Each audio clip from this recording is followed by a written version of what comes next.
Sodhawaada carooray berigaa waxaa jiri jiray wiil dhalinyara oo la yiraahdo Cumar. Waxa uu ku noolaa meel kayn ah oo webi uu maro. Wuxuu aad u jeclaa wiilkaasi oo dabeecadihiisa ka mid ah ilaa iyo yaraantiisii ee la noolaanshaha xayawaanka. Wuxuu xanaanaysan jiray xayawaanada noocyadiisa kala duwan. Markii koowaad waxa uu haystay 2 sac iyo ri, kuwaas oo uu xanaanaysan jiray. Maalintii dambe waxa uu soo biray oo keenta dhexdeeda uu ka helay ri iyo sac aad u qurux badan oo midabkoodu uu yahay cadaan. Aad buu ugu farxay, ma soo dhaweeyay, waxaan ku soo darsaday xayawaankiisii, iyaguna way jeclaadeen. Maalinka dambe waxa ugu soo biiray ay iyo xayawaan ka mid ah xayawaanada duurjoogta iyo kuwa la ugaarsado mid ka mid ah. Xayawaanadu way u bateen.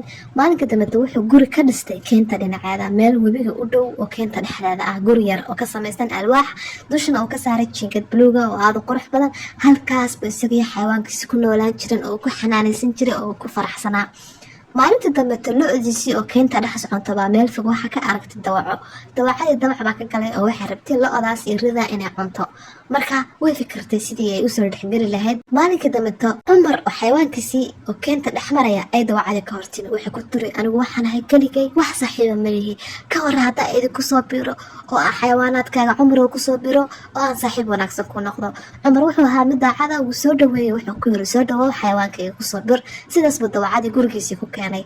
Dawacadii habeenkii koowaad waxay bilowday rafiyaanimadeedii iyo khiyaanadeedii. Waxay socotay oo dhex wareegtay xayawaankii, kadibna waxay dul tagtay ridii oo meel hurda oo waliba cawskeedii u ag yaalo. Waxay ku fikirtay inay cunto, laakiin waxay ka baqday inay fashilanto. Cabaar bay dul istaagtay, kadibna way iskaga tagtay. Subaxdii waxay ku fikirtay haddaba inay marka koowaad Cumar iyo xayawaanka kala fogeyso.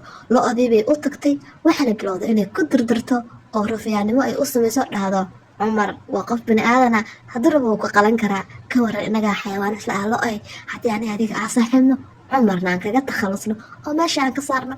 Cumar daacadnimadiisa meel u dhow ayuu tagnaa. Wuxuu maqlay lo'diisii oo lagu durdurayo. Durba wuu soo baxay oo wuxuu soo aaday dhinacii dawacada. Dawacada waxay iska dhigtay mid kaftamaysa ayada xanaaq muujisa. Waxay ku tiri Cumar kaftaga ma taqaanid, sidaas dhaqsada baad iskaga xanaaqaysaa. Cumar wuu ka tegay, laakiin wuu fahmay dhagarteedii. Wuxuu yeertay 2 ka mid ah saaxiibadiisa, waxaan u sheegay khiyaanadii dawacada waday. Sidaas baa dawacadii waxa lagu sameeyay dabin, waa la garaacay, waana la soo daldalay. Ugu dambeyn waa la soo salbiyay. Halkaas ayay Cumar iyo xayawaanaadkiisii si nabad ah ugu noolaayeen keentoodii iyagoo isjecel. Dawacadii rafiyaan tahayd oo khiyaanada wadatana halkaas baa looga takhalusay. Khiyaanadu mar kasta